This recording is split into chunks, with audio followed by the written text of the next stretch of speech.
Atenção, senhoras e senhores, apertem os cintos que vamos começar nossa viagem histórica. Olá, viajantes! Meu nome é Gustavo Vasconcelos e está começando mais um episódio do Viagens Históricas, o seu podcast de história. Para conversar com a gente, hoje nós temos aqui a querida viajante Suelen Maria. O nosso convidado de hoje é o professor Daniel Gomes, da Universidade de São Paulo. Nosso tema principal será Revolução Francesa, aspectos gerais. Então, seja bem-vindo, Daniel. Se você quiser fazer aí uma introdução, uma auto-apresentação, e aí depois a gente passa para a Su, para ela poder se apresentar também. Ô Antônio, Suelen, bom dia para vocês, bom dia ou boa tarde ou boa noite aí para quem está escutando. Obrigado pelo convite, fico feliz demais de conversar com vocês, fico honrado aí pelo convite, para vocês me chamarem, e eu espero que eu ajude alguma coisa aí as pessoas a pensarem a pesquisa, o trabalho historiográfico e a Revolução Francesa. Olá pessoal, eu sou a Suelen, sou graduanda de História da Universidade Estadual Vale do Acaraú, e hoje a gente vai gravar um episódio muito especial que é sobre a Revolução Francesa, que é um tema que particularmente tenho muito interesse e gosto bastante. Então, ouvintes, só para me apresentar, vocês vão estar acompanhando minha voz aqui a todo momento. Eu sou o Gustavo Vasconcelos, eu sou graduado em História pela UVA, né, e atualmente eu estou como professor da rede básica do estado do Ceará e também de um município aqui da zona norte do estado do Ceará. Felizmente, os professores têm que estar aí com mais de um contrato para poder sobreviver. E aí, para já dar início à nossa conversa aqui com o Daniel, gostaria mais de uma vez de agradecer o professor pela disponibilidade. O Viagens Históricas acompanha bastante o História Pirata, o trabalho do Daniel e do Rafinha lá no Instagram, tanto como no Spotify. E aí, Daniel, eu queria que você iniciasse, assim, apresentando para a gente como é que você iniciou nesse mundo da pesquisa sobre a Revolução Francesa, né? Como é que foi seus primeiros passos, o que lhe interessou, o que foi que despertou esse olhar para esse tema sobre a Revolução Francesa? Ô Antônio, que legal a pergunta, cara. No Brasil, se a gente for ver a quantidade de pessoas que estudam mesmo a Revolução Francesa, assim, que já estudaram a Revolução Francesa, é bastante reduzido, né? São pouquíssimas pessoas. A gente vai caçando um ou outro ali, muitos trabalhos na área de história intelectual, de historiografia, ou relacionando com o Brasil. E, na verdade, um dos maiores estudiosos de Revolução Francesa aqui no território brasileiro foi um italiano. Ainda um italiano, ele está vivo ainda, embora já esteja aposentado, não esteja mais escrevendo muito, mas é um italiano que, enfim, que atuou muitos anos na própria Universidade de São Paulo, na USP, que é o Modesto Florenzano, né? E ele, enfim, escreveu vários textos referenciais sobre a Revolução Francesa, né? Quem deu aula nos anos 90, no começo dos anos 2000, como foi o meu caso, nos anos 2000, não nos anos 90, mas quem deu aula nesse período usou muito o texto do Modesto Florenzano, As Revoluções Burguesas, da editora Brasiliense, como referência, né? Para ensinar a Revolução Francesa. Se a gente for dar uma passada até em livros didáticos, até hoje esse texto do Modesto é uma referência, assim como os trabalhos dele sobre Edmund Burke, sobre François Furet. Foi ele que, de alguma maneira, trouxe para o Brasil o debate revisionista dos anos 90 e começo dos anos 2000. Foi ele que fez essa discussão aqui no nosso território. Enfim, então, eu já gostava de Revolução Francesa, como muitas pessoas, né? Da escola, enfim, já achava um tema empolgante. E aí, na universidade, com o Modesto, eu tomei contato com a possibilidade de pensar como historiador, né, esse tema, os debates historiográficos, etc. Então, enfim, tive aula com ele de História Moderna, lá em 2000 e pouquinho, e fiz minha pesquisa orientado por ele. Foi a partir dele que esse tema, que o interesse sobre esse tema foi crescendo. E, claro, fui conhecendo coisas novas, né? Ele estava muito ligado ali justamente àquela historiografia dos anos 90 até o comecinho dos anos 2000, aquela historiografia ferretiana, e eu já pude conhecer a historiografia pós-ferretiana, né? Essa historiografia que está pensando desde 2000 e pouco a Revolução Francesa em perspectiva global, a Revolução Francesa e suas relações com o mundo colonial, como a Suelen até já me disse que gosta de pensar, né? Então, sobretudo, o trabalho de história intelectual na Revolução Francesa. Enfim, é um tema que talvez na história moderna um dos mais estudados, se não o mais estudado, no sentido de aquele que tem mais bibliografia. Então, por conseguinte, é um tema difícil, né? Porque todas as semanas eu vejo livros novos saindo sobre a Revolução Francesa e eu não tenho condições de ler todos. Não tenho tempo, né? Só se eu fosse um robô. Então, a gente tem que saber selecionar, saber escolher, enfim, que é mais um desses trabalhos. Mas, enfim. Então, para resumir, respondendo a sua pergunta, o interesse veio, como é também muito comum, a partir da mediação de um grande professor, que foi o Modesto, que foi meu orientador também, e a partir dele que eu comecei a conhecer mesmo o trabalho com fontes, o trabalho com temas, peculiaridades a respeito da Revolução Francesa, enfim. E se a gente for estudar, muitas das pessoas que estudaram a Revolução Francesa no Brasil foram orientandos também do Modesto, né? Então, certamente, se a gente fosse fazer... Eu queria que alguém fizesse esse trabalho, né? Inclusive de pesquisa. Mas se a gente fosse pesquisar um pouco dos estudos sobre a Revolução Francesa no Brasil, a gente vai ver que muitos têm uma matriz comum lá nele. Então, é por aí, Antônio. Ok. Agora, a gente falou do Brasil. Agora, eu queria puxar um pouco sobre a questão da historiografia clássica. Quando a gente vai pesquisar alguns artigos, algumas produções sua, a gente encontra, né, essa sua preocupação em refletir acerca dessa historiografia clássica. Eu queria que você falasse um pouco sobre, porque particularmente, assim, eu tive um pouco de dificuldade de acesso a essa historiografia clássica, porque também eu tive contato com vários textos, né, sobre Revolução Francesa, e quando eu encontrei esses clássicos, eu não tive muito tempo e tive, inclusive, até dificuldade, né? E eu queria que você falasse um pouco sobre essa questão do porquê é importante a gente revisitar e a importância dos clássicos. Suelen, isso é muito importante, sua pergunta é muito importante, né? E eu, assim, na minha formação, e mesmo como professor hoje universitário, isso é uma questão ainda que eu não encontrei equação ideal. Porque eu acho importante que meus alunos na universidade leiam os textos clássicos, os fundamentos, né? Sobre um assunto. Mas eu tenho medo, que isso também acontece, que eles saiam da graduação achando que apenas os clássicos bastam. E eles vão fazer uma pesquisa, às vezes, sem se preocupar com discussão recente, com revisão historiográfica. Por outro lado, um curso de graduação, e aí eu estou falando como professor que está nesse momento começando o semestre, né?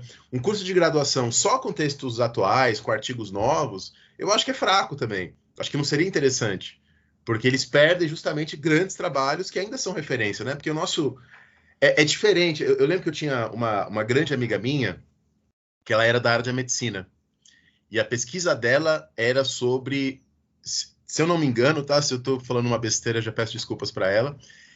A pesquisa dela era sobre absorção da vitamina E pelos fetos. Algo assim. Tinha a ver com vitaminas e fetos. E eu lembro que eu perguntei para ela, assim, Paula, você leu alguma coisa que foi escrita sobre esse tema 15 anos atrás? E ela respondeu para mim, Daniel, eu não li nem o que foi escrito 5 anos atrás. Porque no caso da pesquisa dela, da área da medicina, as coisas que foram produzidas há 10, 15, 20, 100 anos atrás não são relevantes para ela fazer a pesquisa. Podem ser relevantes do ponto de vista da história da medicina, de uma outra perspectiva, mas para ela que está querendo estudar como é que os fetos absorve vitamina, se é que é isso mesmo, se eu não estou me confundindo, para ela que está querendo estudar aquele tema, aquilo não é relevante. Agora, isso não vale para nós historiadores, né?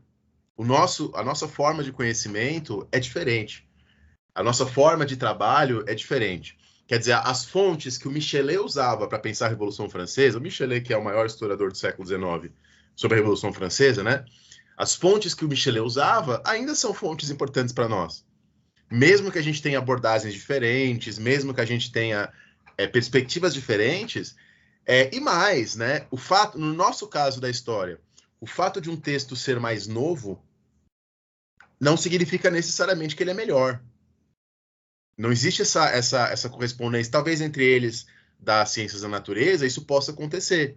A pesquisa ela possa anular pesquisas anteriores. No nosso caso, uma pesquisa nova não necessariamente ou quase nunca anula pesquisas anteriores. Sobretudo esses autores de grande porte, né? Então, quando a gente fala em clássicos da Revolução Francesa, eu acho que o primeiro nome que vem à nossa mente é o Michelet, que enfim, tem, se não me engano, toda a história da Revolução Francesa dele não está traduzida, se eu não me confundo, eu só achei um pedaço da história da Revolução Francesa dele traduzida. E é de difícil acesso para nós, até porque é uma maneira de escrever história bastante diferente. Mas eu acho que até um exemplo próprio, aquilo que o Michelet fala, o meu doutorado foi sobre o Thomas Paine na Revolução Francesa, né? Aquilo que o Michelet fala sobre o Thomas Paine, eu, Daniel, acho que está mais correto do que o que os historiadores mais novos falam sobre o Thomas Paine. Então, há historiadores mais novos que falam que o Thomas Paine era um girondino. E o Michelet fala, o Paine estava próximo aos girondinos, mas ele não era ele próprio um girondino. E eu acho que o Michelet está certo. E que, enfim, outros historiadores, sei lá, como Bernard Vincent, né, ou Bernard Vincent, eles estão errados. Então, é por isso e que é muito importante que nós, historiadores, leamos os clássicos para a gente não correr riscos, como o seguinte, eu vou dar um outro exemplo, né? De ter ideias que a gente acha que são muito novas, muito atuais, muito revolucionárias sobre algum tema, e aí você vai ler lá o Michelet, vai ler lá o Sobul, vai ler lá o Carlyle, e essas ideias já estão lá, já estão postas lá. Então, também a leitura dos clássicos é importante para nos inspirar e para nos proteger dessas falsas novidades, né? Para nos proteger dos museus de novidades, né? Para citar a música. Então, assim, isso aconteceu várias vezes. Acho que no caso do Sobul aconteceu comigo isso, de encontrar no Sobul coisas que eu achei que eram da historiografia do século XXI. E também nos proteger das caricaturas, porque essa é uma outra questão ainda, que eu acho que a gente pode colocar. E também a leitura dos clássicos ela é importante para nos proteger de caricaturas que às vezes a historiografia mais recente ou trabalhos acadêmicos fazem. Vou dar um exemplo que eu mesmo lembro de ter lido, né? Eu lembro de ter lido alguém que estava refutando o Max Weber. E a pessoa falou assim, olha, o Max Weber diz que o espírito do capitalismo gera o capitalismo, portanto é uma perspectiva idealista, e vamos agora mostrar outras visões. E se você for ler A Ética Protestante e o Espírito do Capitalismo, que nem é um livro grande, nem é um livro difícil, você verá lá que Max Weber não diz isso, que o espírito do capitalismo gera o capitalismo. Inclusive, ele diz o inverso, fala, não é isso que eu estou dizendo outra coisa. E o Max Weber também diz, logo na introdução, que a explicação que ele está oferecendo para o capitalismo não exclui as outras. Então, aquela oposição que às vezes alguns artigos fazem, a explicação marxista e weberiana, também é uma oposição que é uma caricatura do que o Weber está colocando. Eu não sou um weberiano e nem um entusiasta da leitura weberiana da formação do capitalismo. Porém, o Weber, eu uso o Weber como exemplo porque eu trabalho em sala de aula e porque é um desses autores que é alvo dessas caricaturas. Né? E às vezes se caricaturiza um autor para ficar mais fácil atacá-lo, que é a famosa coisa do espantalho, né, da teoria do espantalho.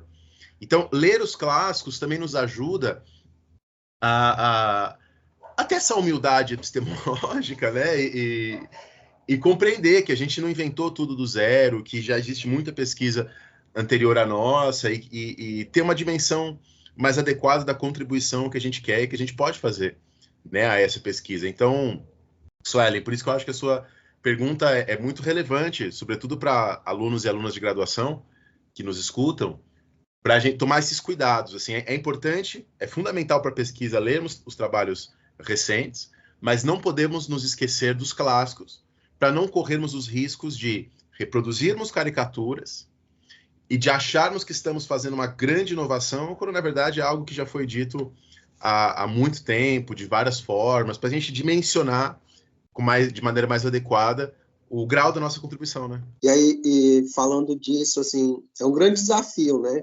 Falando aqui como alguém acabou de sair da graduação, é um grande desafio equilibrar os clássicos com a pesquisa mais nova. Muito. Especialmente quando se fala de um tema como a Revolução Francesa, que você tem muita bibliografia produzida sobre o tema, né? Então, eu gostaria que você nos comentasse, ainda nesse sentido historiográfico, do mundo da pesquisa sobre a Revolução Francesa, quais são os desafios que você, assim, tem encontrado, o que você acha os principais desafios de um brasileiro trabalhar aí com a Revolução Francesa dentro desse campo, né? Pensando aí o caminho das fontes, para você encontrar essa materialidade, esse mundo da pesquisa, sendo alguém do Brasil trabalhando com esse tema. Sim. A vantagem, eu vou falar das vantagens. Não vou falar das desvantagens primeiro, né? Assim, realmente, Antônio, a gente tinha conversado antes da gravação sobre isso, quando eu tinha a idade de vocês, quando eu estava na graduação, terminando a graduação, a questão das línguas, evidentemente, era um grande desafio. Né? Eu tive que estudar, e eu não sou um cara que tem facilidade com línguas, sobretudo com a fala, então tive que estudar, e não estudei inglês, não fui aquelas crianças que fizeram várias escolas de inglês na infância, na adolescência, não tive essa condição financeira, então eu tive que estudar, em parte por conta própria, depois, enfim, comecei a trabalhar, pude pagar uma escola de inglês, um professor de francês, e tive que correr atrás disso. E foi interessante, porque eu fui estudando o inglês e o francês ao longo do meu mestrado e do doutorado. Né? Então fui ganhando, e acabou que o ritmo das minhas leituras foi acompanhando a minha possibilidade de ler os textos. Então no começo do mestrado eu ainda estava começando a estudar francês. Então eu tinha que ler o que tinha em português, o que tinha em inglês, aí no final da pesquisa já pude ler mais coisas, né? Então, com certeza a questão das línguas é um desafio. Com certeza a questão mesmo da aceitação externa é um desafio. Assim, é muito difícil um francês aceitar um latino-americano falando sobre o tema da Revolução Francesa. Né? Eles aceitam quando você está falando da Revolução Francesa e do Brasil. Aí eles entendem, beleza, esse é o lugar dele. Mas se você quer, de fato, fazer alguma reflexão, alguma contribuição sobre a narrativa que eles entendem ser a deles, claro que não é assim, né? Não é propriedade de ninguém o passado, mas que eles entendem ser a deles, aí fica mais difícil, até você ser escutado, você ter uma aceitação, mas exatamente por isso, Antônio, e aí eu faço o outro lado da moeda, eu acho que é uma coisa legal de falar, existe uma oportunidade, uma vantagem. Vou dar um exemplo, que é o exemplo Robespierre. Saiu um livro no começo do ano passado, chamado Robespierre, o Inocente. Obviamente, pelo título do livro, você já sabe que é um livro super pró-Robespierre, né? Na França, a figura do Robespierre, como o Marc Bloch já falava lá 100 anos atrás, na Apologia da História, a figura do Robespierre é uma figura que é um alvo de uma disputa, que é uma disputa pelos corações, é uma disputa que envolve uma narrativa nacional. Então, não é fácil você ser crítico ou mesmo defensor de Robespierre na França, porque isso envolve interesses, inclusive políticos, né? Nas últimas eleições na França, tinha um candidato da esquerda que se dizia um robespierrista. E esse candidato, inclusive, fez o prefácio desse livro aí, Robespierre l'Innocent, né? Robespierre o Inocente. Então, falar de Revolução Francesa sendo um francês, estando na França, envolve algumas dificuldades que a gente não tem aqui. Porque isso, de alguma maneira, a gente está na América Latina. Então, eu estando na América Latina, não tenho nenhum compromisso nacional ou nacionalista com Robespierre. Tá, mesmo sendo neto de franceses, tá, que é o meu caso, mas, enfim, tô nem aí. Eu consigo, enfim, criticá-lo sem que isso signifique que eu sou partidário de um autor ou de outro. Então, o que eu quero dizer é que escrever sobre a Revolução Francesa na América Latina, se por um lado cria algumas dificuldades de aceitação, e a questão linguística, é claro, por outro lado, nos dá uma certa liberdade em relação a narrativas nacionais, uma certa liberdade em relação a compromissos políticos, que eu acho nos permite fazer uma história crítica de maneira interessante. Né? Eu penso assim, isso vale também para poder falar sobre a história dos Estados Unidos. Por isso que é legal que nós aqui também nos dediquemos a estudar a história europeia, a história norte-americana. Claro que não só isso, né? Mas é interessante que alguns entre nós se dediquem a isso, porque eu acho que a perspectiva latino-americana sobre esses eventos pode oferecer contribuições interessantíssimas, né? E é claro, e aí eu falei do meu orientador, do Modesto, na época dele, você não tinha a quantidade de fontes online digitalizadas que a gente tem hoje, né? Hoje eu entro lá no Gallicat, o site da BNF, da Biblioteca Nacional da França, e eu encontro a quantidade enorme de fontes. Sem falar em vários outros sites que também disponibilizam, de universidades, né, sobretudo, e bibliotecas que disponibilizam fontes sobre a Revolução Francesa. Né? Então, é muita coisa que hoje está digitalizada. É claro que também existe toda a discussão bastante feita aqui no Brasil sobre o uso de fontes digitalizadas, o que a gente perde com elas, né? A gente perde a materialidade da fonte, a gente às vezes fica com o olhar viciado pelos mecanismos de busca, com o olhar viciado justamente não vendo aquilo que não está digitalizado, né? Isso também cria problemas, cria questões, mas seja como for, na época do meu orientador ele tinha que ir para a França para ter acesso a essas coisas, né? Hoje a gente tem acesso com muita facilidade a muita coisa que nos possibilita fazer muitos trabalhos, né? Com relação, são muitas questões, né? Porque com relação à materialidade da fonte, vícios, o documento físico que você pega, ele também tem seus problemas e vícios de estar lá físico, né? As questões que você tem que desvendar Sim, ali. E no geral, acho que a comunidade historiográfica é um tanto conservadora, né? De algum modo, com esses novos mecanismos que a gente vai encontrando para ingressar no mundo da pesquisa. Você falou muito da acho que sua... está melhorando, Antônio. Acho que já não é mais tão conservador assim. Acho que a coisa já está num caminho legal. a gente está andando, né? Você falou muito da sua perspectiva externa, né, internacional, de um pesquisador sobre Revolução Francesa no mundo, assim. Mas e dentro do Brasil, como é que você tem se encontrado? E aí eu trago questões bem específicas, falando principalmente como alguém que se formou no Nordeste, no Ceará. Se você... A realidade do eixo sudeste, das universidades do Sudeste, de História, é totalmente diferente. Porque aqui no Ceará, os meninos sabem do que eu estou falando, Daniel, você tem uma formação muito voltada para a história do Ceará, o que a gente chama de história local, né? Quando você faz a sua graduação, os temas de pesquisa que você é incentivado, que desbravam o seu olhar, é muito, assim, história das cidades ali, não é nem uma perspectiva da microhistória. Às vezes, é bem problemático, não vou falar tanto porque é um tanto polêmico, né? Mas tem, assim, um olhar muito para o Ceará, nesse sentido mesmo de a história da sua cidade, a história de onde você veio, assim, no sentido que algumas vezes acaba sendo memorialístico, né? E aí eu percebo que a formação do Sudeste é muito diferente, né? Porque de alguma forma, vocês pensando principalmente assim a USP, essas grandes universidades do Brasil, os estudantes são, de certa forma, incentivados a pensar outros temas que não só a história de São Paulo, por exemplo. Tem uma certa liberdade, um incentivo para pensar outros temas de pesquisa. E aí tem outro problema até mesmo porque a história de São Paulo também se confunde com a história nacional. Então, eu queria que você comentasse um pouco como é ser um historiador da Revolução Francesa no Brasil. Assim, você nunca encontrou nenhuma resistência? Como é que a comunidade historiográfica lida com isso, pensando aí a sua formação no Sudeste, né? Bom, Antônio, a sua pergunta coloca algumas questões enfim, que eu não tenho competência para falar, assim, né, sobre questão de como no Ceará se aborda a história, né, como a questão das universidades locais, aí eu não tenho vivência, conhecimento, nem competência para dar alguma opinião a respeito.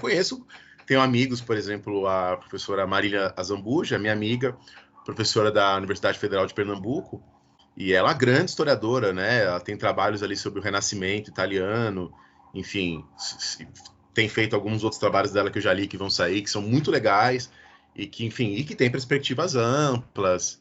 Enfim, conheço grandes historiadores fora, né, do Sudeste, até porque eu fiquei 5 anos, dei aula 5 anos na UNB, né, no Centro-Oeste, conheci também grandes historiadores ali naquela região, por exemplo, para falar da história moderna, né, Luiz César de Sá, o André Araújo, né, todos aqui da minha área, e que tem trabalho com perspectivas amplas, com história global, enfim. Então, sei falar de cabeça, vários historiadores e historiadoras de várias partes do Brasil, de todas as partes do Brasil, que têm perspectivas globais, né?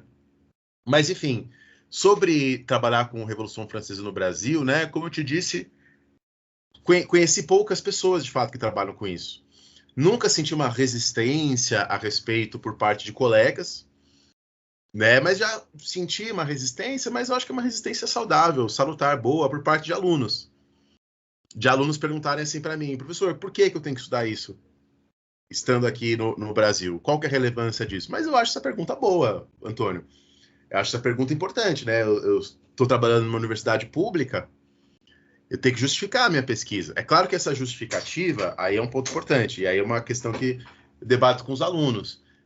Não pode ser uma perspectiva utilitária, né? Não pode ser uma perspectiva, é útil para isso, né? Utilitária nesse sentido mais grosseiro do termo. A nossa função, enfim, não é ser útil no sentido técnico da coisa, ou tecnicista da coisa. Mas eu acho importante dizer por que é uma reflexão importante. E quando eles me perguntam isso em sala de aula, minha resposta é fácil. Eu nunca encontrei dificuldades em responder, né? De falar sobre o caráter global da própria Revolução Francesa, né, Suelen? Por exemplo, eu fiz uma pequena pesquisa, ainda não publiquei nada, mas estou com umas fontes digitalizadas aqui comigo, que eu digitalizei, no caso.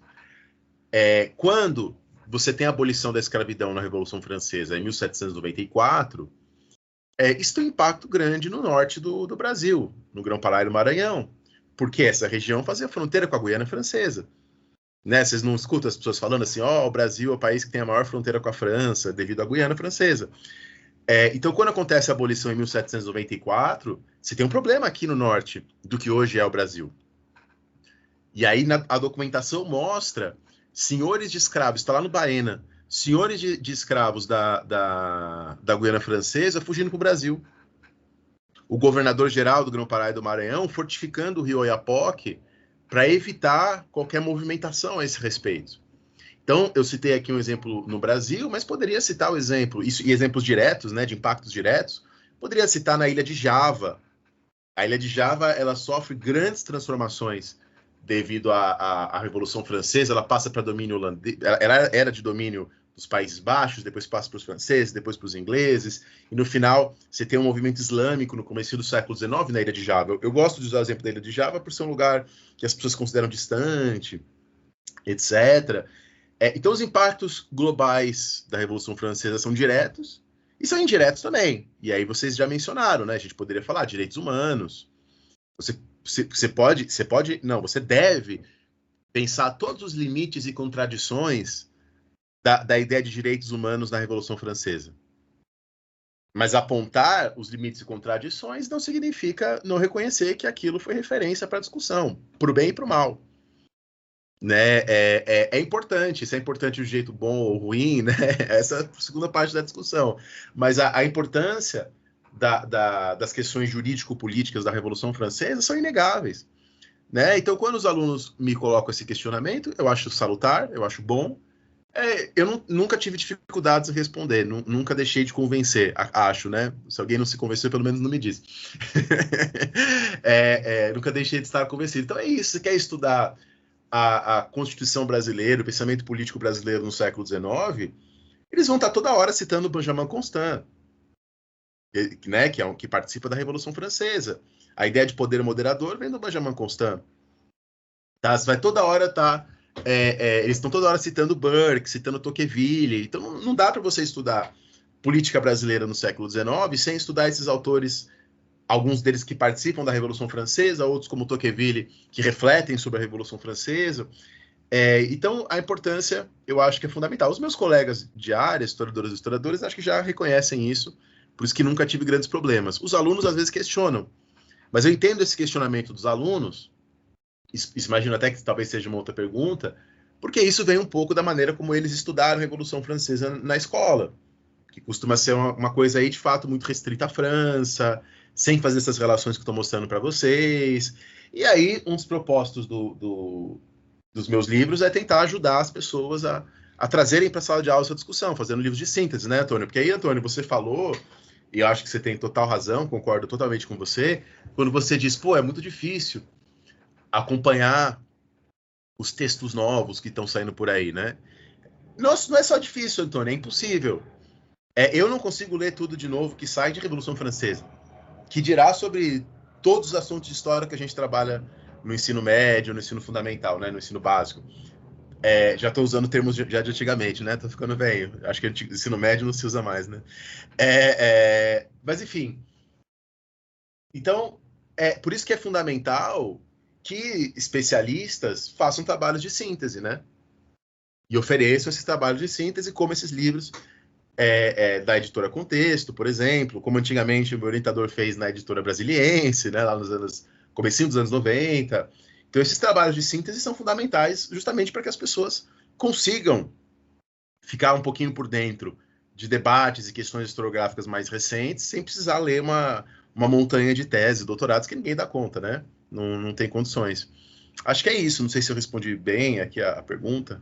Bom, falando sobre esse gancho também, inclusive, de como nós tivemos contato com esse conteúdo no ensino médio, eu lembro que toda vez que a gente ia estudar a Revolução Francesa, tinha um parágrafo ou alguma caixinha falando sobre iluminismo, né?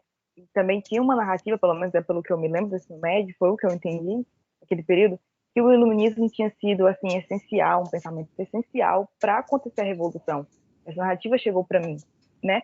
Então, quando eu comecei a estudar na graduação e nosso professor de moderna, começou a trazer várias discussões sobre iluminismo, falando do iluminismo e cultura, Revolução Francesa e cultura, trazendo outras perspectivas para a gente estudar.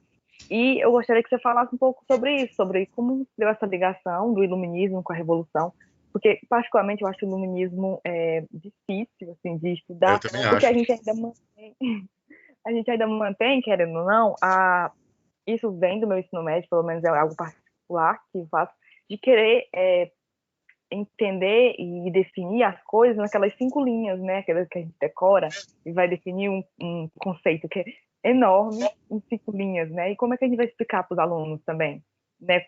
Como é que a gente vai debater sobre o iluminismo? Então, eu gostaria que você falasse um pouco sobre essa questão do iluminismo, que eu particularmente acho difícil, mas também acho muito prazeroso ler sobre.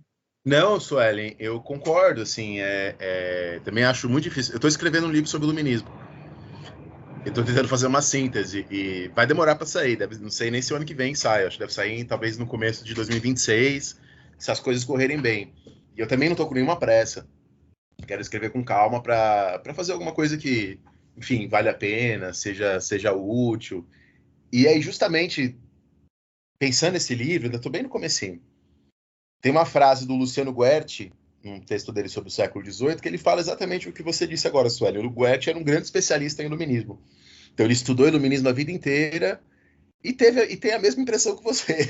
Quando ele diz assim, ó, é um tema que eu tento pegar ele, mas ele escapa. O Guerci fala uma coisa assim, sempre escapa as minhas mãos, assim, eu tento fazer uma síntese e eu não encontro essa síntese. Eu tento fazer uma caracterização geral e não consigo fazer essa caracterização geral, tamanha a diversidade, tamanha a complexidade do tema. Então, de fato, assim, a gente fala iluminismos hoje em dia como forma de ressaltar a diversidade desse problema, dessa questão. Né? Eu sempre menciono o livro da Gertrude Himmelfarb, Os Caminhos para a Modernidade, que tem uma edição em português meio complicada, mas, enfim, a tradução tá ok, dá realizações, mas tem uma introdução esquisita, enfim. Se um dia vocês olharem o livro, vocês vão entender por quê.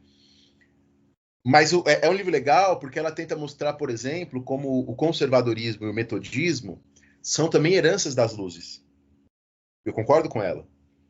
E a gente vai pensar outros textos, a gente vai descobrir que é possível falar no iluminismo cristão, é possível falar no iluminismo judaico, é possível falar no iluminismo árabe. Eu estou até com um livro aqui sobre isso, ó, do Alexander Belavicqua, A República das Letras, República Árabe das Letras, né? Enfim, então, o iluminismo é um tema hoje visto de maneira tão ampla, né?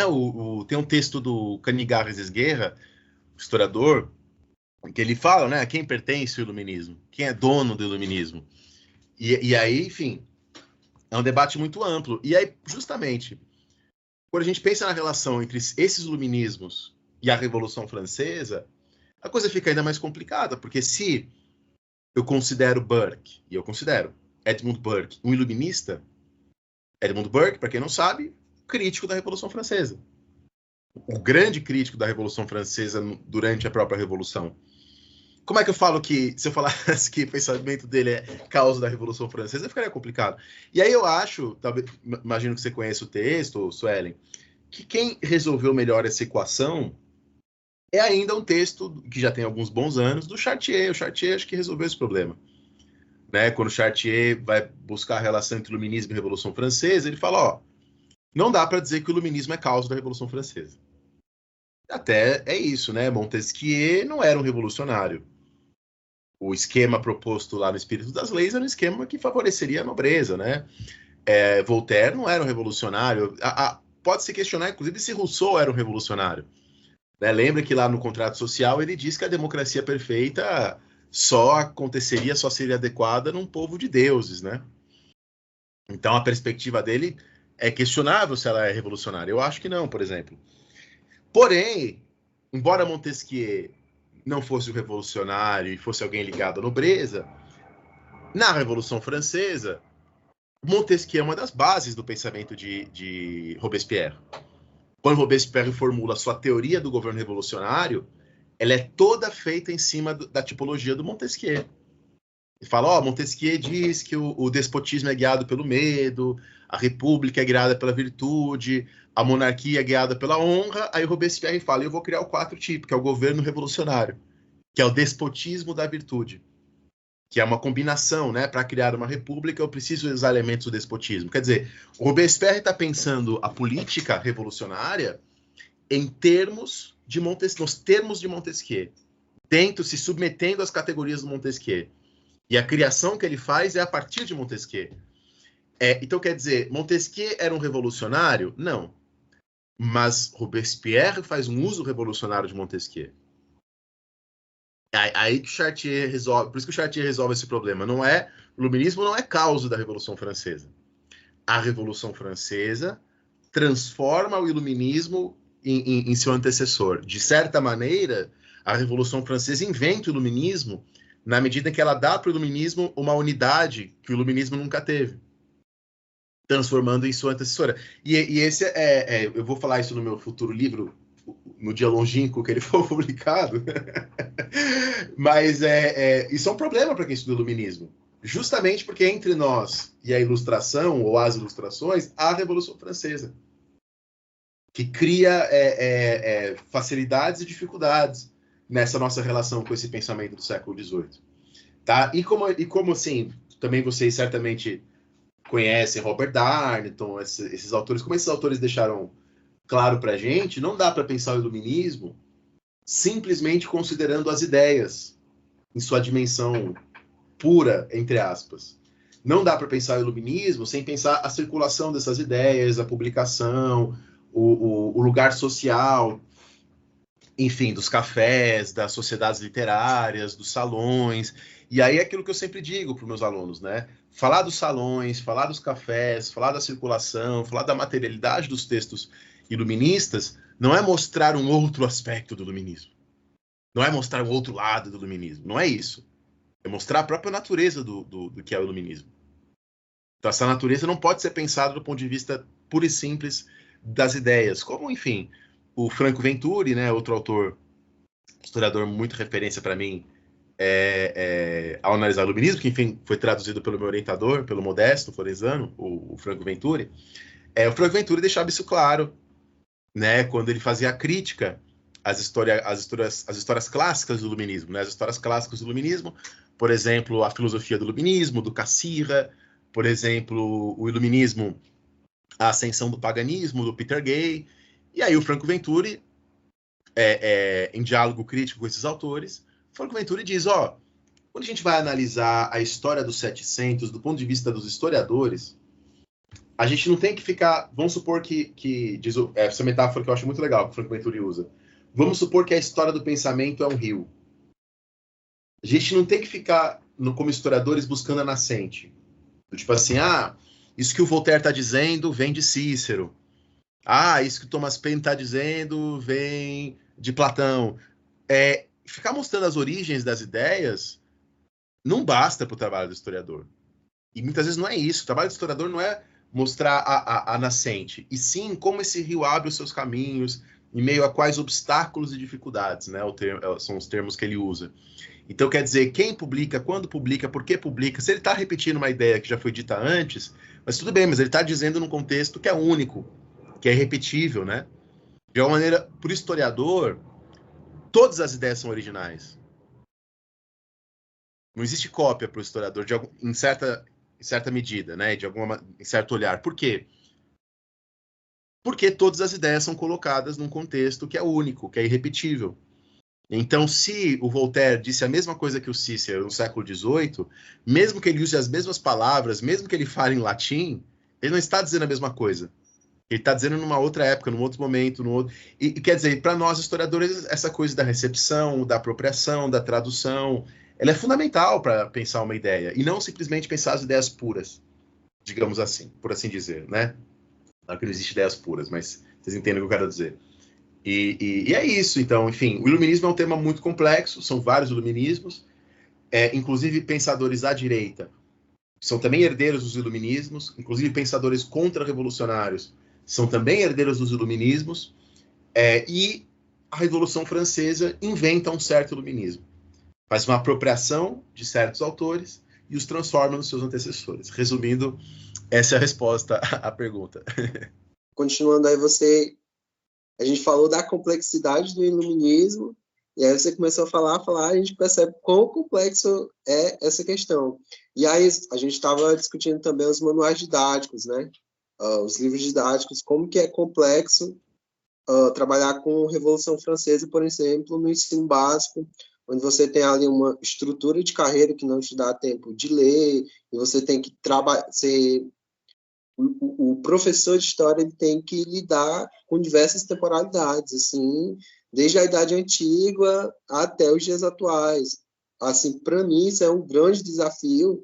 Inclusive, iluminismo, renascentismo, são, assim, temas que eu acho muito difícil de dar, porque é muito complexo, e passar isso para os educandos, né, sem construir uma visão caricata desse tema. Eu gostaria de saber, assim, eu sei que você teve uma passagem no ensino básico, enquanto especialista do tema, o que você acha que o ensino básico tem produzido como uma forma de enxergar a Revolução Francesa, né? Quais são aí, o que você acha que foi produzido para o cidadão comum que estudou, que só teve acesso, de alguma forma, sobre a Revolução a partir de um livro didático, a partir da aula de História do ensino médio, quais são as perspectivas que você tem enquanto especialista sobre esses manuais didáticos, e aí se você aponta alguns caminhos, né, algumas possibilidades para a gente construir o mínimo, assim, de uma nova perspectiva, e estar sempre lidando com essa ideia de trabalhar essa intermediação, de alguma forma, entre o conhecimento produzido por especialistas e esse conhecimento didático que chega lá no educando. Pô, legal, Antônio.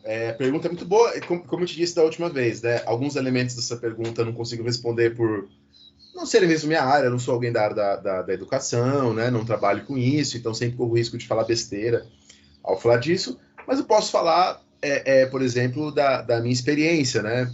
Sempre que eu dava aula ensino básico, assim, sexta série, primeiro colegial, tal, eu tinha consciência de que a maioria dos fatos históricos ali que eu estava falando para a molecada, eles iam esquecer. Então, tinha aquelas aulas, né? A história do Reino Franco, e aí Pepino Breve e tal, aquelas coisas.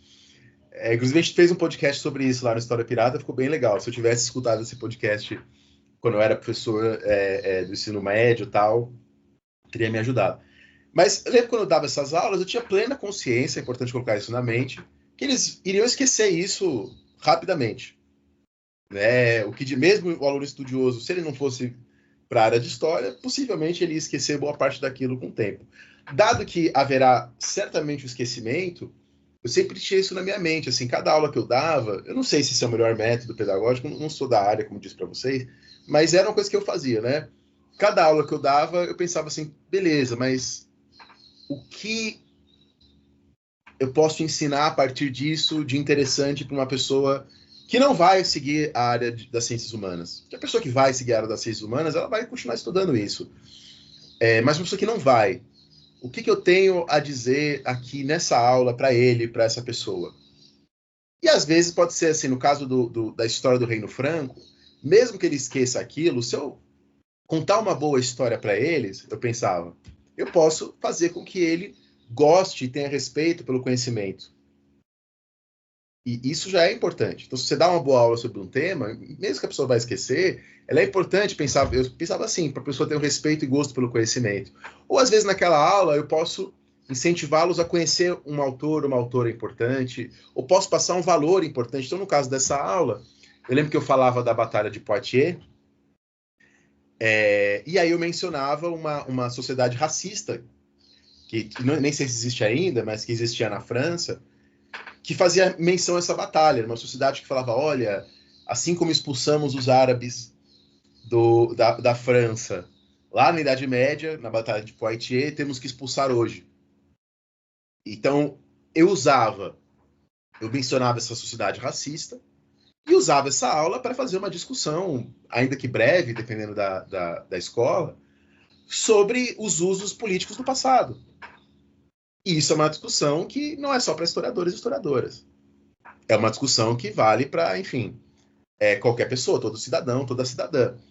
Né? Então, enfim, cada aula eu buscava fazer alguma relação que, então, nesse caso, a aula do Reino Franco me ajudava a debater questões sobre tolerância, questões sobre racismo, questões sobre igualdade, sobre diversidade, um tema aparentemente alheio a isso. E não é alheio dado os usos políticos disso, e cobrava isso em prova, etc. Então, eu sempre tinha isso em mente nas aulas, Antônio.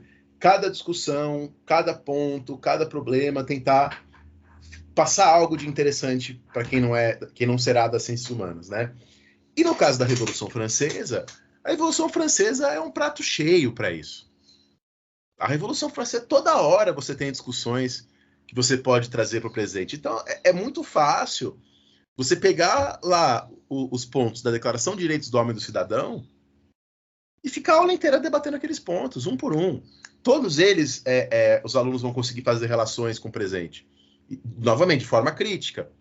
Não é para fazer aquela coisa de, a Revolução Francesa criou a liberdade, espalhou pelo mundo e somos gratos. Não é isso, não é isso que eu faço. Não acho que é isso que deve ser feito.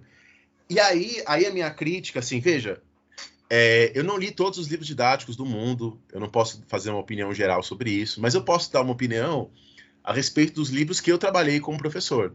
E eu fui professor de ensino básico por 15 anos, por bastante tempo. Trabalhei com muitas apostilas, né? E muitos livros didáticos também. E nos que eu trabalhei, tá? Não estou fazendo uma generalização, ficava aquela coisa que a historiografia já abandonou, ou pelo menos já colocou no seu devido lugar, da Revolução Burguesa, da burguesia. Era burguesia toda hora, quando se estava a Revolução Francesa. A burguesia para cá, a burguesia para cá, a burguesia fez.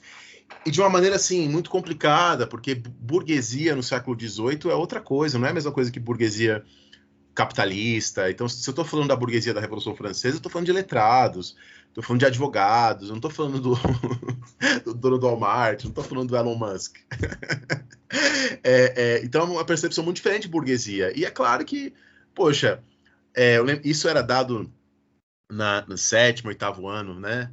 7º ano, bom, não sei como é que tá agora, mas enfim. E depois, de novo, no colegial, né? E isso não esse tipo de abstração não é só que as crianças não faziam, que eu não via muito sentido de ficar lá falando, burguesia, burguesia, burguesia, burguesia, etc, etc, etc, da maneira como era feito. Eu acho que é importante fazer uma discussão sobre a importância da Revolução Francesa para as estruturas político-jurídicas do mundo capitalista. E é nesse sentido que a Revolução Francesa é burguesa. E nesse sentido eu não tenho discordância, né? A Revolução Francesa é fundamental para as conformações político-jurídicas do mundo capitalista. Esse é o sentido burguês da Revolução Francesa. Mas ela não é só isso. Inclusive, se a gente for analisar as coisas de maneira mais dialética, ela definitivamente não é só isso. Né? Dentro da Revolução Francesa, há a possibilidade de várias outras revoluções, muitas das quais são derrotadas, é claro, mas que permanecem como referência. Então, Graco Babeuf, por exemplo, por que o Graco Babeuf foi publicado, os textos sobre a conjuração dos iguais, né, que Buonarroti escreve sobre Graco Babeuf, por que isso é publicado na União Soviética? Né? Ora, porque eles enxergam ali na Revolução Francesa possibilidades que superam os limites da Revolução Burguesa. Por isso que é importante trabalhar com essas fontes. Por exemplo, a Declaração de Direitos do Homem e do Cidadão não é uma coisa complexa, no sentido assim, quer dizer, é complexa, mas dá para ser compreendida, dá para ser debatida com estudantes mais jovens, dá para eles lerem e pensarem coisas. Então, Antônio, para ser mais objetivo e responder a sua pergunta, eu deixaria um pouquinho de lado essa coisa da burguesia, etc. Não abandonaria, como eu disse para você, mas tomaria cuidado com esses exageros, porque muitos deles são errados mesmo, anacrônicos, e tentaria olhar um pouco essas fontes primárias e trazer essas fontes primárias para uma discussão, para uma análise ali. Não são, de novo, não são complexas. No meu livro, eu cito o discurso da Claire Lacombe, tá? Que é uma mulher que vai para a Assembleia e ela faz todo um discurso sobre a importância das mulheres na Revolução e ela pede armas. Ela fala, nós queremos lutar no exército também. É um discurso de meia página. É bem possível trabalhar, ler, e certamente as estudantes vão ler isso e vão falar, nossa, vão se identificar, vão pensar coisas. Então, há muita coisa legal que a Revolução Francesa pode trazer para uma discussão em sala de aula, para a gente ficar apenas e tão somente reproduzindo o papo da burguesia tomou o poder, a burguesia foi derrubada, o 18 Brumário é a burguesia. Que coisa meio bizarra, sabe? A burguesia faz a revolução, depois a burguesia derruba a revolução, depois... E aí, eu não sei, eu lembro... Eu tô falando de novo, tô falando da minha experiência em sala de aula. Eu lembro, aí, o estudante ficava assim, mas que burguesia é essa? Quem que é isso? É empresário? É comerciante? É o quê?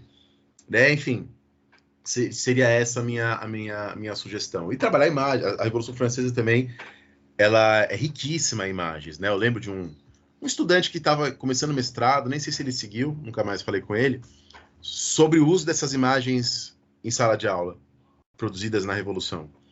Né? E, de novo, todas elas estão acessíveis gratuitamente online, na Gallica ou em outros sites diversos. Então, é isso, Antônio, em resumo, que eu acho que eu teria a dizer. Para a gente finalizar, também tem um tema que eu acho que é muito interessante a gente falar, né, um tema que, inclusive, eu conheci somente na graduação, né, esse acontecimento histórico, que foi a Revolução Haitiana. Eu não tive contato, né, no ensino médio sobre isso, que também é algo que a gente pode trabalhar, porque a temporalidade, né, permite. E eu gostaria de perguntar, assim, porque foi um acontecimento histórico muito importante, né, da metade do século XVIII, e que, inclusive, eu fiquei tão impressionada com esse acontecimento que eu tornei ele tema de pesquisa, né, meu tema ainda está começando, mas eu escolhi trabalhar com ele porque assim, você consegue, como você falou, você consegue levar discussões, né, para a sala de aula, porque realmente não tem como, né, você vai lendo os textos e vai conseguindo, refletindo bastante, muitas coisas, inclusive, que quando você compara com o presente, tem essas coisas que não mudaram muito, né, e mesmo a gente vendo a importância disso, eu tenho essa impressão, tanto na minha experiência de ensino médio, como também conversando, inclusive, com professores nossos que nem tiveram contato com a Revolução Haitiana quando eles fizeram a graduação deles, né? O nosso professor de contemporânea, ele contou para a gente em uma aula, e ele foi conhecer quando ele se tornou professor da UVA, porque a nossa colega, a nossa professora de América, comentou com ele sobre, ele foi ler, né? Foi atrás, então ele ficou assim, extremamente impressionado. Então eu gostaria que você falasse por que mesmo um tema tão interessante, um acontecimento assim que reverbera, inclusive reverberou no Brasil, né, de tão forte que foi esse acontecimento, porque a gente tem essa impressão de que a Revolução Haitiana, ela é apagada, podemos dizer assim, entre aspas ou não, da historiografia ou do ensino básico, porque a gente tem essa situação de que é tão difícil a gente falar sobre, sendo que assim, cada vez que eu leio mais, cada vez que eu vejo alguma historiografia que fala sobre, eu fico impressionada com o que aconteceu, né, na colônia de São Domingos, que foi assim, uma colônia muito brutal, era uma colônia muito rica, mas que também tinha uma brutalidade enorme no dia a dia da colônia. Suelen, essa pergunta é muito importante. Eu acho que, felizmente, né, isso está mudando mesmo. Eu acho que hoje eu trabalho em Revolução Haitiana em sala de aula. Na minha graduação, o professor Rafael Marquesi citou os Jacobinos Negros na época, né? Usava, e aí foi aí que eu fui ler. Então, eu tive a sorte de ter algum contato com esse tema na graduação, eu passo. Então, eu acho que hoje, felizmente, há uma quantidade maior de pessoas preocupadas em trabalhar esse tema, em mostrar esse tema. Mas, de fato, você tem total razão, é uma coisa muito recente mesmo. E aí, de novo, vou citar o meu saudoso orientador, o livro dele, Revoluções Burguesas, sobre a Revolução Francesa, de fato, mal o Haïti não aparece. Né? De fato, há uma abordagem da França como se ela fosse simplesmente um país, um reino. E é o que eu enfatizo também no meu livro, né? A França não era simplesmente um reino, a França era um império. E no Império Francês, você tinha pelo menos 700 mil pessoas escravizadas. O Haiti era a colônia mais rica da França, mas além do Haiti, Guadalupe, né, enfim, uma série de colônias. E, de fato, Suelen, você tem total razão. Esse é um estudo que eu também fiz um pouco, vou até abrir aqui para falar de maneira mais específica, já abri. Porque se você pegar textos clássicos sobre a Revolução Francesa, eles não mencionam a Revolução Haitiana. Né? Então, você pega, por exemplo, um texto de 1818, da Madame de Staël, Considerações sobre os principais eventos da Revolução Francesa. Não há nada sobre a Revolução Haitiana. Você pega o texto do Mignet, História da Revolução Francesa, é um texto de 1824. Ele menciona a Revolução Haitiana em 2 páginas. A minha edição aqui é na 294, 295, quando ele fala de Napoleão. Você pega a história, o Thiers, 1845, História do Consulado e do Império. Ele expressa uma admiração pelo Toussaint de Louverture no texto, 1845. Mas expressa em termos, vou falar para você os termos que ele usa, o noir de génie, um negro de gênio. E ele opõe o Toussaint de Louverture ao Dessalines. O Dessalines ele fala que é feroz, que é atroz, né? E de fato, na historiografia do século XIX, você encontra essa coisa de um Toussaint de Louverture esclarecido e um Dessalines violento. Por exemplo, a história dos girondinos, do Lamartine. O Lamartine era um abolicionista. Você tem a segunda abolição, você tem a primeira abolição da escravidão na Revolução Francesa, né? Depois o Napoleão restaura a escravidão. Aí depois você tem uma segunda abolição em 1848. E o Lamartine era um abolicionista, mas mesmo sendo um abolicionista, ele retrata a Revolução Haitiana como uma carnage, né? uma carnificina, né? Então ele fala das cabeças, ele coloca essa imagem muito sangrenta, etc, etc. O Michelet, na História da Revolução Francesa, eu falei que é o maior livro do século XIX, né, para vocês hoje, o Michelet não menciona a abolição da escravidão na Revolução Francesa. Que dirá o Haiti, né? Ele menciona a Revolução Haitiana no capítulo 11 do livro 4 e no capítulo 1 do livro 6. E aí os termos que o Michelet usa, uma noite, estou lendo aqui para vocês, 60 mil negros se revoltam, começando a carnificina e o incêndio. Quer dizer, então a revolta negra, imediatamente vem os termos sangrento, carnificina, incêndio.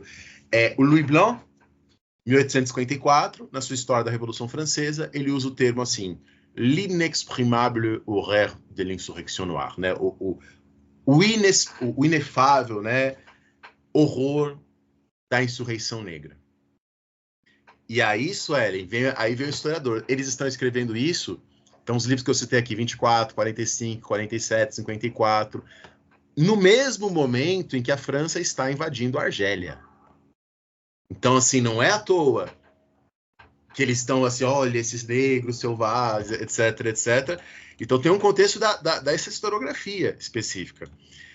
Um dos primeiros historiadores a ressaltarem a importância da Revolução Haitiana é o historiador influenciado pelo marxismo, que é o Jean Jaurès, na sua História Socialista da Revolução Francesa, que é de 1901. E aí, de fato, ele é o primeiro a colocar com clareza que o problema colonial, e eu estou de acordo com isso, tá? Estou de acordo com o Jaurès nesse ponto, que o problema colonial, dialeticamente falando, ele é fundamental para você pensar a Revolução Francesa. Porque é olhando a relação da Revolução Francesa com as colônias que você vai conseguir captar e pensar e discutir as contradições e os limites da própria Revolução Francesa. Né? Então, assim, se a Revolução Francesa proclama os direitos universais, a gente vai descobrir o quão universais eles são na relação entre os revolucionários e esse outro, que é o outro colonial. Né? Aí você descobre os limites dessa universalidade. Mas mesmo Jaurès, não fala direito da abolição. E aí você pega historiadores marxistas, como o Georges Lefebvre, tá? Ele fala da abolição da escravidão assim também, en passant. E aí foi muito importante, por exemplo, a alguns trabalhos posteriores, como o trabalho do Aimé Césaire. Né? E aí você vê, mas a biografia do Aimé Césaire do Toussaint Louverture, por exemplo, é importantíssima para essa valorização. Agora, o livro do James, Os Jacobinos Negros, é um livro da primeira metade do século XX. O livro do James, Os Jacobinos Negros, se não me engano, acho que é de 39 o livro, se eu não me confundo aqui, posso conferir. Tá? O livro do Toussaint Louverture do Aimé Césaire é de 1960. Por que eu estou falando isso? O livro do Hobsbawm, A Era das Revoluções, é posterior a esses. E o Hobsbawm também mal fala da Revolução Haitiana. Fala também en passant. Né? O Robert Palmer, na Era das Revoluções Democráticas, a mesma coisa, não menciona direito a Revolução, ela não tem um lugar importante. Um texto clássico sobre esse tema é o texto do Yves Benoît, né? A Revolução Francesa e as Colônias. Só para você ver, é um texto de 1987, então muito recente, do ponto de vista da historiografia, né? O texto tem poucos anos. E aqui eu estou com um livro que uma amiga minha acabou de trazer da França, A Revolução Francesa e as Colônias, do Marc Bélissat. É um livro de 2023. Então, veja, apesar do Jaurès já ter destacado essas coisas há mais de um século, do James ter falado essas coisas, né, nos Jacobinos Negros, há quase um século, elas foram menos estudadas do que deveriam. E aí a explicação, a meu ver, certamente também você conhece isso, a melhor explicação é a explicação que está no livro do antropólogo haitiano, o Michel Trouillot, né, o Silenciando o Passado, que é um texto, se não me engano, de 1995, que ele dialoga com Bourdieu, com a ideia do impensável do Bourdieu, né? O que é o impensável? É aquilo para cuja conceituação, que a conceituação, ela não tem instrumentos para pensar. Né? Então, o ponto do Michel Trouillot é que o próprio iluminismo não tinha instrumentos mentais adequados para pensar a Revolução Haitiana. Porque, embora muitos iluministas fossem abolicionistas, como o Trouillot mostra, muitos deles eram abolicionistas pero não mútuo, assim, era o abolicionismo gradual, era o abolicionismo liderado pelas elites brancas, era inconcebível mesmo, inconcebível do ponto de vista mesmo epistemológico, etc. Era inconcebível, era impensável uma abolição capitaneada pelas populações negras. Então eu acho que essa chave que Michel Trouillot dá e responde a sua pergunta, né, eu acho que era bastante interessante, né? Foi pouco estudado porque não se encaixava nos esquemas mentais dos iluministas e também desses historiadores. Tá? Há com certeza também, e por isso que eu mencionei a Argélia, a questão do interesse, né, de esconder, porque, enfim, eles estão dentro de um discurso colonialista, etc. E, para além disso, por que mesmo abolicionistas não conseguem explicar? Por que mesmo autores de esquerda não encaixam, não colocam? Por que mesmo Hobsbawm não dá para a Revolução Haitiana a mesma dignidade que ele dá para outras revoluções? E aí o Michel Trouillot fala, não havia instrumental necessário para pensar a história dessa maneira, com o protagonismo dessas populações e etc. As maneiras de se pensar a história do desenvolvimento humano não eram adequadas para pensar aquele evento. Eles não dispunham de instrumental para isso, que hoje, enfim, felizmente eu acho que a gente dispõe melhor, e por isso que tem muitos estudos ótimos no Brasil sobre a Revolução Haitiana. Enfim, vários deles hoje aí facilmente disponíveis, né? Então, acho que é isso, Hélio. Não sei se eu respondi bem. Então é isso, né? Aos ouvintes, acho que a gente pode ir se caminhando aí para o final. De fato, a Revolução Francesa, dentro dessa perspectiva global, e aí pensando também a Revolução Haitiana, é um mundo assim que tem muita coisa para discutir, muita coisa para debater. E aí, para a gente encerrar, eu gostaria que o Daniel apresentasse assim algumas sugestões de leituras, tanto para o professor do ensino básico, e aí, obviamente, nós temos o livro do Daniel, né, que ele publicou faz pouco tempo, e também para quem está na graduação e está pensando, poxa, a Revolução Francesa, eu tenho um pouco de interesse em trabalhar com esse tema, apresentar uma bibliografia básica, assim, para para a galera ter acesso, para o ouvinte se sentir encaminhado dentro do mundo da Revolução Francesa. E, por fim, Daniel, se você quiser aí apresentar também, discutir um pouco das suas pesquisas mais recentes, né? O que você tem produzido aí, o que você tem escrito dentro das suas pesquisas. Ô, Antônio, legal. Eu virei aqui meu computador para vocês dois, porque meus livros de Revolução Francesa são essas duas seções aqui na minha biblioteca, né? Então, assim, tem muita coisa legal, curta, de linguagem acessível, que dá para ler rápido, assim. Vou passando aqui, ó. Esse aqui, por exemplo, é um livro do Robert Darnton mais antigo, eu vejo ele sendo menos citado, chamado O Lado Oculto da Revolução. E aí, nesse livro, o Robert Darnton fala bastante sobre concepções diferentes de ciência que tinham na Revolução, como o mesmerismo, por exemplo. É bem legal. Outro livro que eu recomendo muito, para quem quer pensar mesmo a questão da democracia, da história da democracia, é o livro A História da Democracia, do John Donne. Também, e é uma abordagem mais ampla, é para além da Revolução Francesa, né? Mas, enfim, ele também fala da antiguidade. Tem seus problemas o livro, mas eu acho que que ele dá várias informações bastante importantes, né? Aqui, eu já mencionei hoje o livro do Aimé Césaire, o discurso sobre o colonialismo, eu acho que é fundamental. Quem quiser pensar Marx e a Revolução Francesa, o livro do François Furet, Marx e a Revolução Francesa.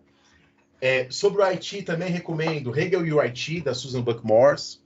Ela mostra como o Haiti foi importante na própria formação do pensamento hegeliano, e eu acho que muita gente vai gostar.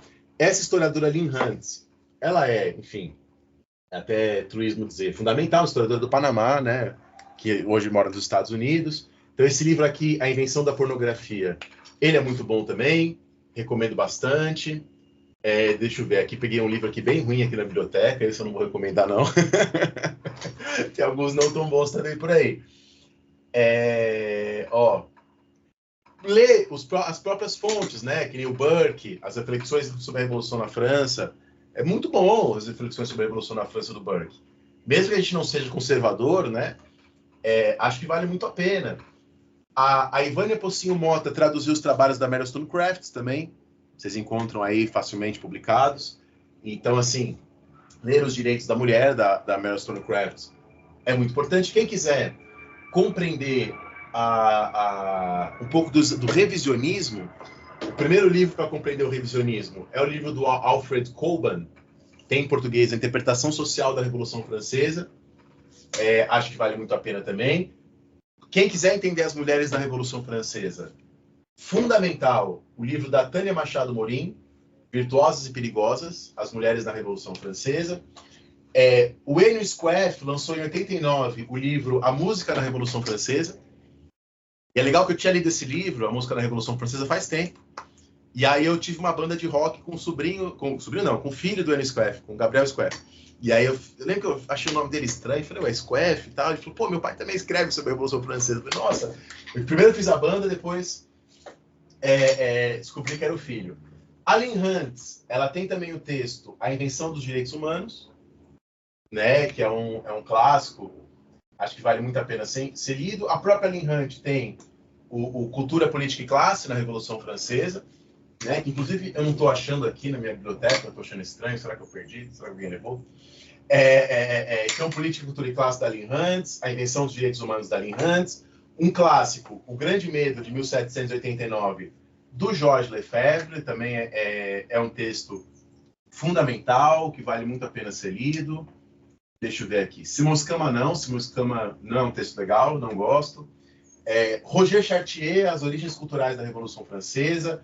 Qualquer livro do Sobul, para pensar mesmo uma leitura marxista da Revolução Francesa. Mas se forem ler o Sobul, recomendo que leiam o livro grande dele, que tem também versões menores, mas eu acho que a menor fica muito esquemática. Mas o livrão do Sobul, A Revolução Francesa, vale a pena. As sínteses que ele faz, os livros menores, eu acho que, não sei, criam problemas, né? Aqui um outro livro legal para conhecer a direita, né? É o Considerações sobre a França, do Joseph de Maistre, tem publicado aí por uma editora de direita, né? Que é a Livraria Resistência, mas é uma boa edição, com uma boa introdução. Sobre a Fuga do Rei, Varenne, A Morte da Realeza, da Monozouf. Sobre o Haiti, além dos Jacobinos Negros do James, que eu já mencionei, A Revolução do Haiti e o Brasil Escravista, do Marco Morel. Ótimo livro, excelente livro, vale muito a pena. Vale a pena ler qualquer livro do Benjamin Constant, né? A Liberdade dos Antigos comprada dos Modernos, por exemplo. Enfim, acho que já dei uma boa lista aí, né? Para quem quiser fazer boas leituras a respeito desse tema, né? Qual que era a outra pergunta, Antônio? Além da recomendação de livros? O que você está pesquisando atualmente? Ah, legal. Atualmente eu estou escrevendo duas coisas, né? Eu estou escrevendo um livro sobre o iluminismo, então vou tentar fazer uma abordagem global do iluminismo e, ao mesmo tempo, sintética. Espero que eu tenha sucesso nisso. Já está difícil e certamente ficará mais difícil ainda. E além do iluminismo, eu tenho já um tempo, estou enrolando, estou demorando, né? Mas estou produzindo um artigo, já fiz apresentações até sobre ele, mas ainda não terminei, não concluí, sobre a construção da ideia de terror, né? Como tanto a historiografia marxista quanto a historiografia liberal, revisionista, trabalham com a ideia de terror como período ou como sistema. E essa ideia de terror como período e como sistema tem duas fontes principais. Essa é a minha hipótese. Hegel e Benjamin Constant. Também outras fontes menores, mas essas são as principais. E hoje a historiografia, me parece, ao discutir o terror, está num processo de tentar superar essa leitura, fazer uma leitura do terror nem como um período, então não houve um período do terror, nem como sistema, não houve um sistema do terror. É isso que eu penso, é isso que boa parte dos historiadores hoje pensam. E aí a minha tese que eu estou trabalhando é que essa forma de ler o terror é um distanciamento desse paradigma Hegel-Constant. Então é isso que eu estou tentando desenvolver agora, além desse livro sobre o iluminismo. E aí, enfim, aí tem vários orientandos também, com suas pesquisas mais localizadas, mas essas aí vão esperar sair, aí vocês vão ver. Então é isso, Daniel. Muito obrigado, né, pela disponibilidade. E aí agradecemos aos ouvintes, né, também por estar acompanhando aqui o nosso trabalho. A gente vai colocar todas as bibliografias que o Daniel colocou aqui na descrição. O Daniel deu um parecer bem técnico, disse o que presta e o que não presta também, né, sobre o que já foi produzido. E aí a gente pede a ajuda do ouvinte, né? Quem está com uma graninha sobrando, pode ajudar aí o nosso Apoia-se, está disponível para a gente seguir aqui o trabalho. Nos sigam também nas redes sociais, no Instagram, no TikTok. A gente está, de alguma forma, tentando ocupar o conhecimento histórico aí nas redes. O perfil do Instagram também, né? A gente também faz publicações lá. A gente tenta fazer... O perfil também, inclusive, pode também depois fazer propagandas, mas eu só queria agradecer e também agradecer principalmente pelas dicas. Vai ser muito útil, inclusive, para a minha pesquisa, tá? Várias coisas que você estava falando, que vai ser muito bom. Então, eu inclusive, os ouvintes que leiam, se vocês tiverem tempo, leiam, porque realmente interessantíssimo, tá? É outra coisa quando você começa a ler, você começa a pensar sobre essas relações e sobre essas discussões que esse período, né, histórico nos oferece. Bom, eu queria só agradecer o convite. Quem quiser me conhecer, vai lá no @História Pirata, para conhecer também meu podcast. Parabenizar vocês muito pela iniciativa. Eu acho que a gente tem que fazer mais, é isso mesmo. Ocupar esses espaços, falar sobre história, né? Porque se a gente não falar, vai ser, enfim, aqueles doidos de internet falando. Então tem que ser isso, nós que estamos estudando, com toda humildade, né? Mas que a gente está se dedicando a isso já há bastante tempo, profissionalmente, trabalhando com isso. E é isso, obrigado aí pela oportunidade, espero que vocês tenham gostado da conversa, espero que ela tenha sido útil de alguma maneira.